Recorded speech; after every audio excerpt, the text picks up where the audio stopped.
Halo teman-teman, pada video kali ini saya akan memberikan tutorial cara mengatur menu login agar berada di halaman utama.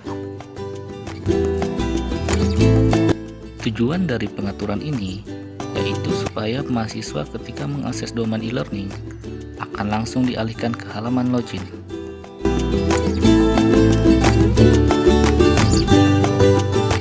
Langkah pertama yaitu login menggunakan akun admin user.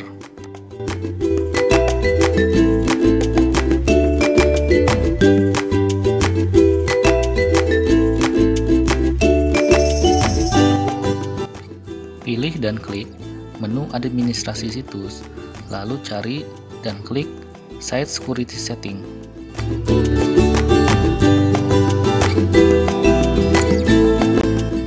Berikan tanda centang pada pengaturan Force User to Login.